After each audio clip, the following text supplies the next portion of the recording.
Alors, j'ai été demandé par le chef de file de l'opposition de donner un avis général de l'opposition. Nous avons constaté avec vous le changement de gouvernement. Un nouveau Premier ministre qui est un ancien ministre du président Compaoré. Nous avons suivi avec vous également la liste des membres du gouvernement. Certes, il y a quelques changements.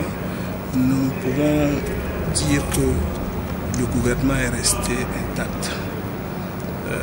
Il n'y a pas beaucoup de changements. Ce que nous constatons, c'est que nous leur avons demandé de changer un gouvernement qui réponde aux attentes des populations. C'est-à-dire un gouvernement où le quota genre sera pris en compte. Un gouvernement où on mettra les hommes qu'il faut à la place qu'il faut.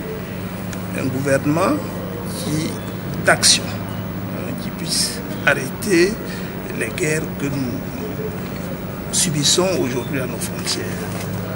Nous avons suivi la liste des membres du gouvernement. Nous constatons plutôt que c'est une chasse aux sorcières. Je crois qu'il faut respecter la mémoire du ministre d'État Salif Diallo. Nous avons constaté que ces hommes ont été chassés du gouvernement. On parlait du ministère des Finances, on parlait du ministère de la Jeunesse, nous allons parler du ministère de l'Agriculture et du ministère de la Santé. Nous avons également constaté le départ des pros Simon. Lui-même est parti, Clément Savadogo est parti, le ministre délégué à la décentralisation n'est plus dans le gouvernement.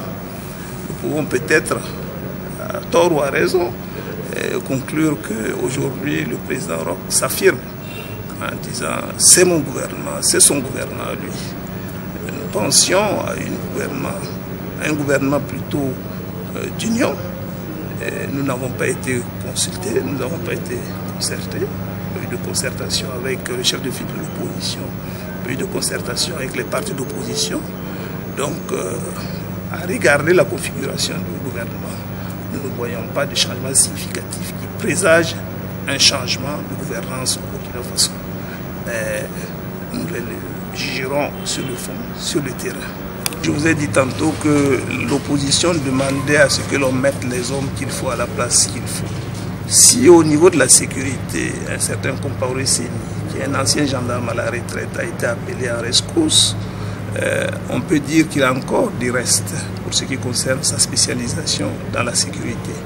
Mais pour ce qui concerne la défense, vous l'avez constaté vous et moi-même, qu'il s'agit de Si Chérif, un ancien journaliste comme vous. Quelle qualification il a pour diriger un ministère comme la Défense?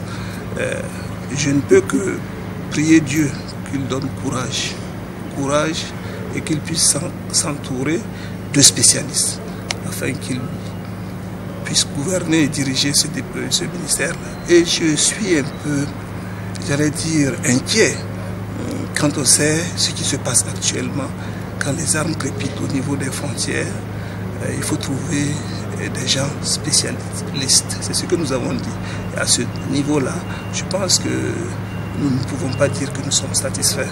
Quand on sait encore que c'était homme qui était à la base de l'exclusion après les événements du 30 et 31 octobre par une loi que tout le monde regrette aujourd'hui, on se dit réellement, est-ce que ce gouvernement ira à la réconciliation? Et s'il n'y a pas de réconciliation, nous aurons du mal à gouverner ce pays.